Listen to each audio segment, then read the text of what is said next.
this is Inside Cross River. We go beyond Cross River State to have some perspective on issues that affect the representative, the 11 of them in the National Assembly. We try to get to, find out how they're doing, the journey so far. In the 10th Assembly, we have new members who are doing quite well.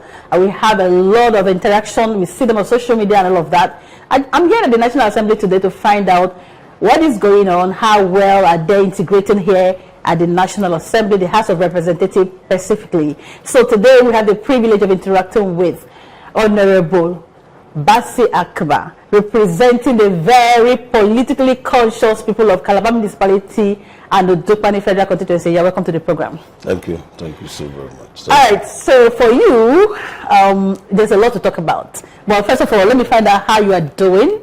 How did you start the process? What's your experience so far in the 10th Assembly? Well, the business of legislature generally is an environment that I'm not new to.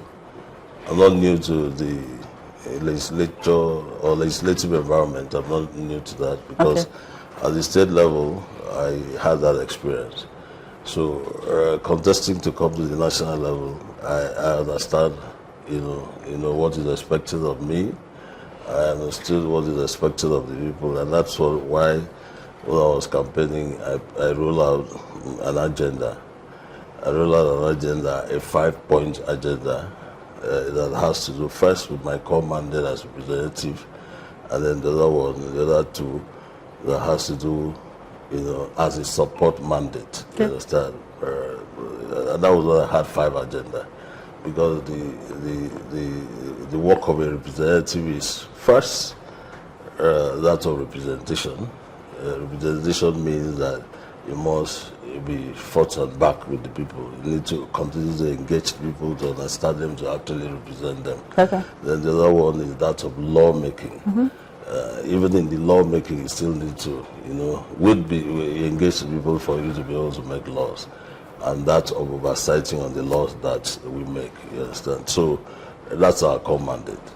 The other one is actually to support this mandate. One is that I also said in the agenda that I will be like a bridge between the government and the governed. Meaning that I'll constantly communicate with the people as to what is the policy of government to the people and take what people desire and all that to the government. And the last one is that looking at the livelihood of people and see how we can support them. So and that was why one of the agenda was that I will create an economic structure in every polling unit within my federal constituency, So that makes up the 5 agenda. So when I came in, that's what I've been working on up to this moment. Okay, so it's been very, very pertinent for us to ask you this question. You were in the Labour Party and then recently defected to the All Progressive Congress.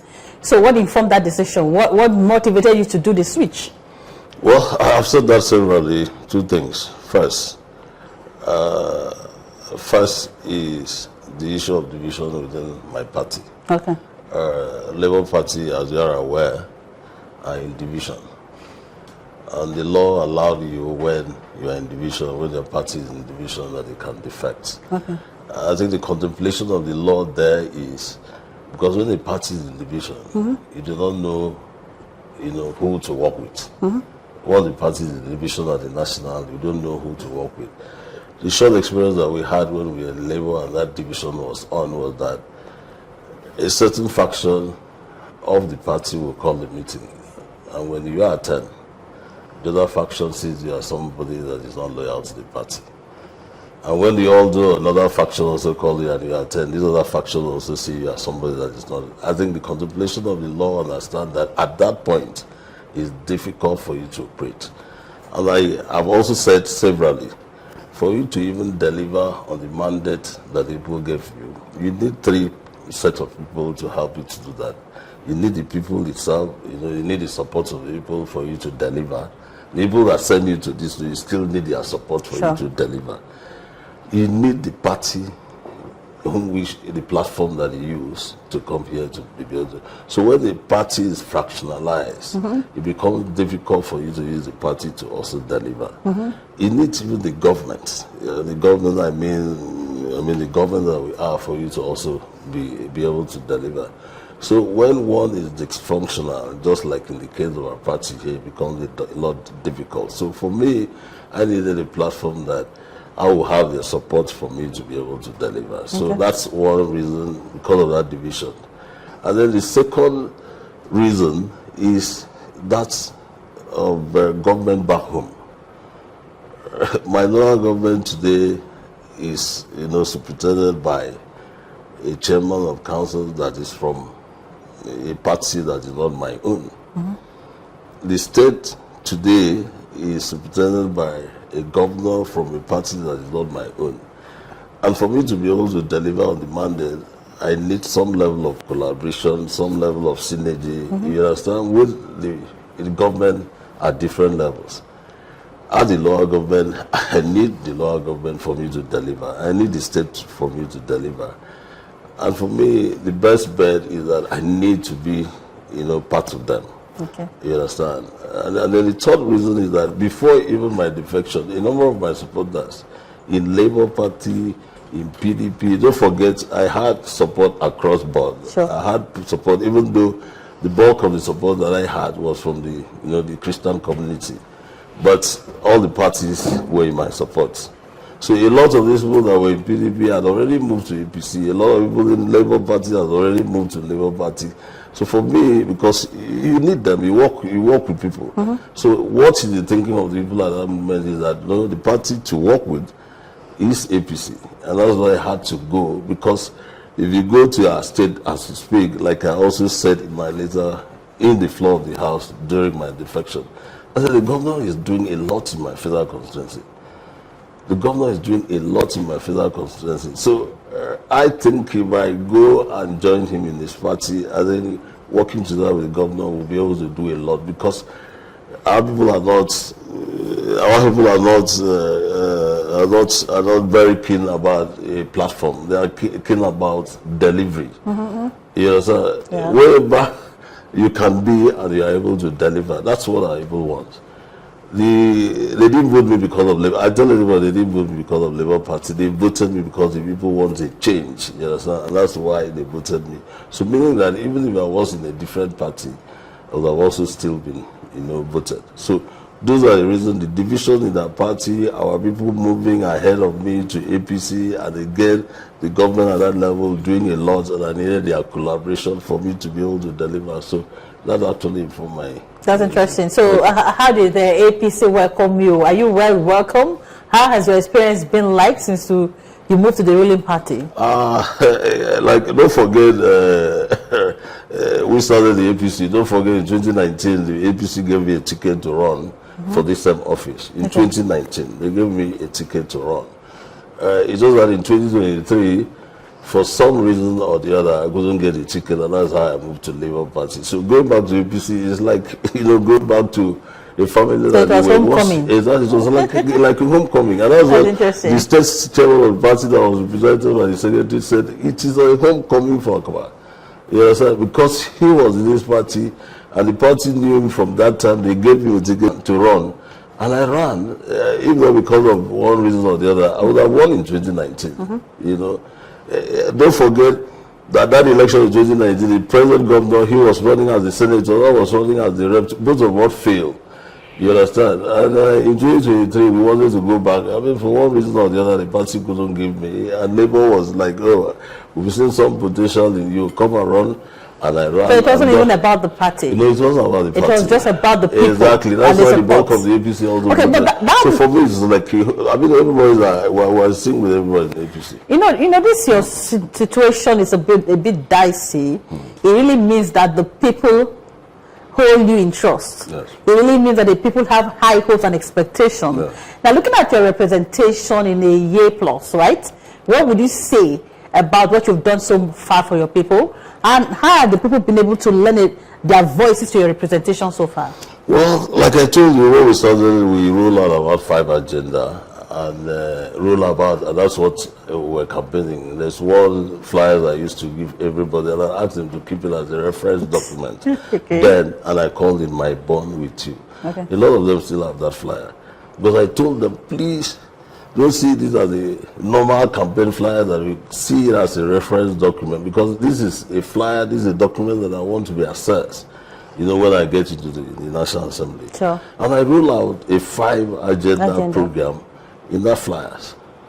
The first in that flyer was that I will ensure that whatever is their thinking, which is my mandate, whatever is their desire, whatever they say, because the law understands that we can't bring everybody to come and speak to the government at this level.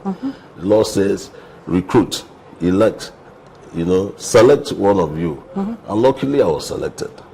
So that's what the law says. So I now told them, say, because the law says that one person must come and represent you, so the law understands that you should speak their mind at all times. So I told them that I would do that representation.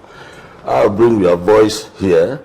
I'll bring it in the chamber. I'll bring it anywhere, any legitimate, avenue that I find myself, that I will bring your voice here. And to be a large extent, we have been doing that. Okay. There's been a lot of communication, with them. So, and whatever government thinks about them, we'll go back and also tell them. So out of this 5 points, how many have you been able to implement? So that's number one. Yeah. That's 5. I said 5, so that's number one. So we've been doing that part of representation very well. Okay. And then when you get to, I also said that I will make the business of lawmaking participatory, you understand? So that means whatever that we do here, we need also to get your input, you understand? Either through a town hall meeting, social media platforms and all of that.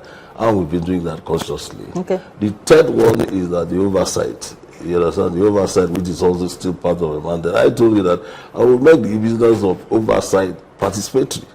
You understand? And you can see, yes, we are beginning to see people publishing, what projects that you've been able to put in the budget. I did that in my first budget.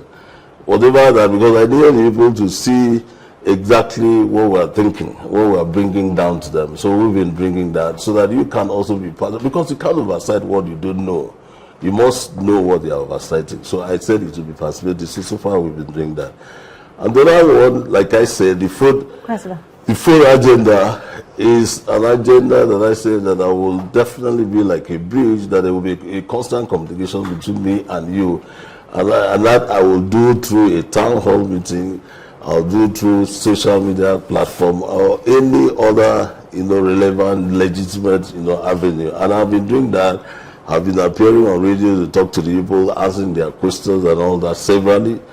I'm on social media, we're communication, and I always tell them that our social media is like our online town hall platform. That's what I told them. Where we communicate, raise issue, we'll be answering at different times. So we're in social media, in all the social media. We're in Twitter, we're in Instagram, we're in Facebook, we're in WhatsApp, you understand? So any of these you can see. When you see Calawan, is what they do by NASDAQ. That's where we are. We're in Twitter, we're this. So we've been communicating. Because do you engage with the people directly on those platforms? Yes, I do. Personally? I do. Like, is it every time or once in a while? What the issue is that I have a dedicated desk that will take down all the issues people are raising, and at the end of the month we will take them issue 1, 2, 3 to the last, and then publish on the platform to get my feedback on all those issues. So we've been doing. That's why I called it an online town hall meeting. You understand? So we've been doing that. And the last one is looking at the economy of our people to see how we can support them. I said in that my bond with you as the feed bond that we will create in every polling unit within our federal constituency a cooperative structure that will use and support the people's livelihood. And that we have done. Okay. We have, at that moment, we have almost our 500 cooperatives. Wow. We have registered them with certificate. We've opened an account for them. We have opened an account. We have trained them. We are putting down money for them, you understand, so that we'll be able to, we are putting down money in that account so that we can be able to use. So those are the 5 agendas that we'll be working on. So when is the cooperative going to be operational? From when? Well, it's been operational, to be honest, it's been operational. It's just that there are still few, because like I told our people that the cooperators, I told them we have about 4 phases. The first phase is organization and registration, which we have done. The second phase is the opening of an account, which we have done. The third phase is the training, which we have done. And the fourth phase is where assembling materials in terms of land, because we bought land, sure. Assembling materials in terms of land and money. So if you go to the cooperative, you will see a lot of money that we have put in there. But you see, when we go into agri, you need to have a budget as to what you want, the amount of money that you want. Yeah. So once we get to that target, because farming is not something that is just moving with a little, that it must be sure of with the budget. So these monies, are they going to be given to them as loan or as grant? Those will be given. Some will come as grant, some will come as loan. Okay. Some of them will come as grant, some will come as loan. So your team working with you directly, how formidable have they been? Yes, they've been both the ones pretending over your constituency office back home, yeah, and the ones here. I have 3 sets of people working with me. I have the liaison officers. There are 23 of them. Because I have 23 wards, so okay. I have 23 liaison officers that are working with me. They are always in the field working, and that's why if you go to every ward, we have a platform that we communicate at there. So 23 liaison officers are working with me. That's one set. Then we have the media team. We have about 9 of them that are also working with me in the media team. And then the rest are working in the constituency office. You know, wow. So they've been fantastic. I have, I think, about 49 or something in all that are working with me. They've been fantastic. The last Christmas, at the end of the year, we hosted all of them, and we were able to award those ones that were able to deliver, and deliver well, at the end of the year last year. All right. So basically, if you're just joining us, the program remains Inside Cross River. Of course, sometimes we go beyond the Cross River State landscape to interface with our representatives in the National Assembly and in other spheres of influence.